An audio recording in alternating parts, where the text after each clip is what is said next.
من الشيطان الرجيم بسم الله الرحمن الرحيم يا أيها الذين آمنوا كتب عليكم الصيام كما كتب على الذين من قبلكم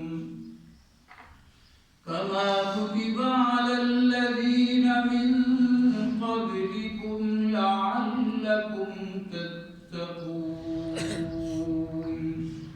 صدق الله العظيم یا ایھا الذین آمنوا اے لوگو ایمان والو کتب علیکم الصیام تم پر روزہ رکھنا فرض کر دیا گیا کما کتب علی الذین من قبلکم جیسا کہ فرض کیا گیا تھا ان لوگوں پر جو تم سے پہلے تھے لعلکم تتقون تاکہ تم پرہیزگار بن جاؤ۔ گزشتہ سبق میں ہم نے پڑھا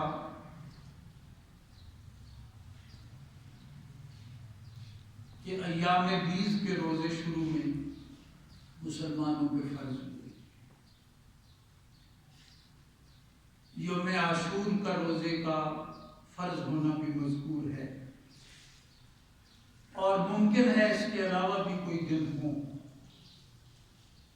لیکن یہ بات ہمیں سمجھ لینی چاہیے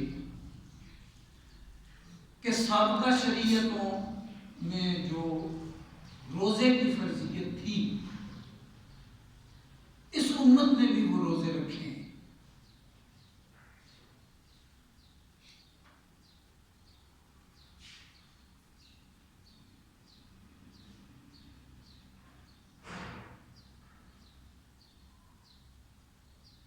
ان روزوں میں جو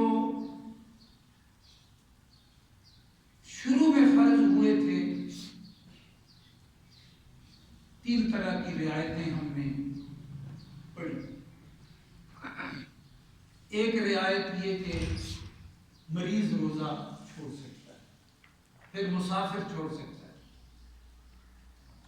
اور تیسری رعایت پیسے والے آدمی کے لیے تھی۔ وہ کیوں تھی؟ اس میں حکمت کیا تھی؟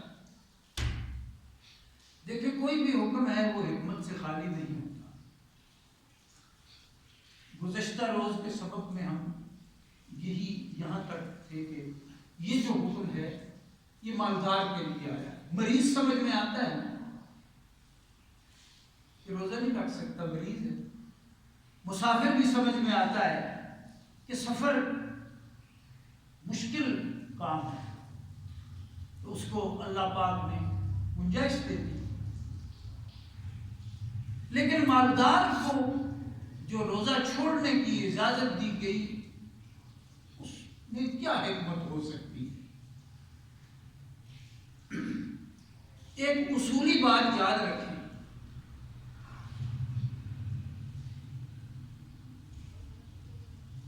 وہ بات یہ ہے کہ کسی حکم کو اس بنیاد پہ ہم نے نہیں ماننا کہ ہمیں اس کی حکمتیں پہلے سمجھ میں آئے تو تب ہم مانیں گے۔ ماننے کے لیے یہ کافی ہے کہ اللہ پاک نے یہ حکم دے دیا ہے۔ ہمارے دین نے ہمیں اس کا پابند کر دیا ہے، بس اتنی بات ہمیں سمجھ میں آ جائے ہمارے لیے کافی۔ ہاں، انسان ہے، اپنی یعنی معلومات میں اضافہ چاہتا ہے، یہ تو راسخ ہے کہ اس میں حکمتیں ہیں۔ اگر نماز فرض ہوئی ہے تو حکمتیں ہیں، اگر روزہ فرض ہوا ہے حکمتیں ہیں، اس کے احکام آئے ہیں تو حکمتیں ہیں، حج فرض ہوا ہے تو حکمتیں ہیں، ایک نہیں کئی ہیں۔ تو جو ان کے بارے میں ضمنی احکام آئے ہیں وہ منسوخ شدہ ہیں، اپنے وقت میں تھے تو ان میں بھی اس وقت کیا حکمت ہو سکتی ہے؟ یہ کھوج تو کرتا ہے۔ جیسے ابراہیم علیہ السلام نے عرض کی تھی رب ارنی کیف تحیی الموتى قال اولم تؤمن قال بلا ولکن لیطمئن قلبی. اپنی تسلی کے لیے حکمت تلاش کرتا ہے تاکہ میرے اس عمل کے اندر میرا ذوق اور بڑھ جائے. ایمان تو میں لا چکا ہوں لیکن میرے رب میں دیکھنا چاہتا ہوں کہ وہ کیا انداز ہوگا جس سے تو مردے کو پیدا کر دیتا. بس ایک اطمینان قلبی کے لیے چاہتا ہوں, ایمان تو میں لا چکا ہوں. پہلے تو یہی بات ہے. اب یہاں دیکھیں مالدار جو ہوتا ہے اس کے بارے میں فرمایا گیا ہے وہ نازک مزاج ہوتا ہے. نازک مزاج کیوں ہوتا ہے؟ کہ وہ آسائشیں اپنے مال سے حاصل کر لیتا ہے. وہ بڑا بدبخت ہے جس کے پاس مال ہے اور وہ آسائش بھی نہیں لے سکا. دنیا کے بدبختوں میں وہی ہوتا ہے, مال ہے اور آسائش نہیں لے سکتا.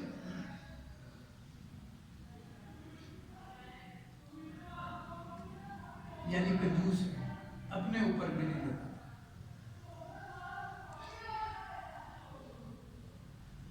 آسائشیں اپنے لیے حاصل کر لیتا ہے, آسان زندگی بنا لیتا ہے, بستر اپنا اچھا بناتا ہے, کمرہ اپنا اچھا بنا لیتا ہے, گرمی سردی کی سہولت فراہم کر لیتا ہے, اور بہت سارے معاملات کھانے پینے میں مطلب پیش اس کی عطا کہ جوتا بھی اس کا بڑا میڈیکیٹڈ, یہ فلاں ہے اور یہ ہے, بڑے مطلب لٹرم پٹرم. اور ایک بندہ ہے جس کے پاس جوتا ہی کوئی,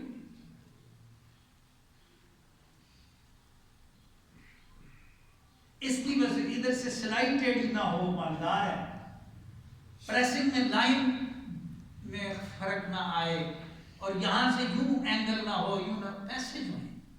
اور ایک وہ ہے جو پھٹے ہوئے کپڑے پہن کے پھر رہا ہے.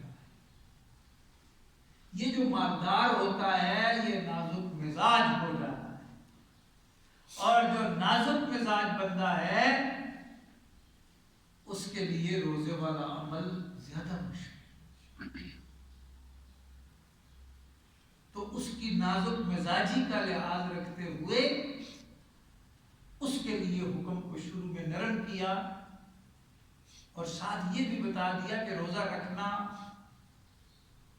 زیادہ بہتر ہے تاکہ روزہ رکھنے کی طرف بھی جائے, نازک مزاجی سے بھی نکلے.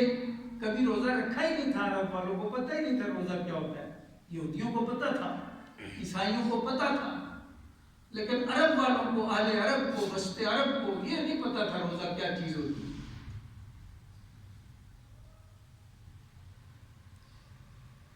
صبح سے شام تک بھوکا پیاسا محتاط رہنا, یہ معلوم نہیں. سمجھیے بات, اللہ رب العالمین نے ان کی نازک مزاجی کا لحاظ کرتے ہوئے ان کے لیے رعایت رکھی. دوسری بات, دوسری حکمت یہ ہے کہ مالدار کو اپنا مال بڑا عزیز ہوتا ہے. 3 حکمتیں عرض کرتا ہوں. مالدار کو اپنا مال, غریب بندہ مال کا اتنا حریص نہیں ہوتا جتنا حریص مالدار بندہ ہوتا ہے. جتنا مال ضرورت سے بڑھتا ہے اتنی ہرس بڑھتی ہے. نبی علیہ السلام نے اس پر تعجب کا اظہار فرماتے ہوئے فرمایا, آدم کا بیٹا عجیب مخلوق, اللہ ایک سونے کی وادی دے دے تو اس پہ مطمئن نہیں ہے, 2 کیوں نہیں, 2 دے دے تو 3 کیوں نہیں, قبر کی خاک ہی اس کا منہ بھرے. دنیا کا مال کو بھرنے سے رہا. سمجھ رہے بات؟ ہرس بڑھتی جائے. تو دنیا میں مطمئن کون ہوتا ہے؟ جو قناعت پسند ہے. قناعت پسند کون ہوتا ہے؟ یہ اللہ پاک کی تقسیم ہے, کسی کو ہزاروں دے رہا ہے, کسی کو سینکڑوں دے رہا ہے, کسی کو لاکھوں دے رہا ہے. جتنا ہے بس اس میں اپنی, اس سے نیچے آ کے اپنی ترتیب بنا لے اور اس پہ مطمئن رہے, اور راستے جو ملتے جاتے ہیں چلتا جائے.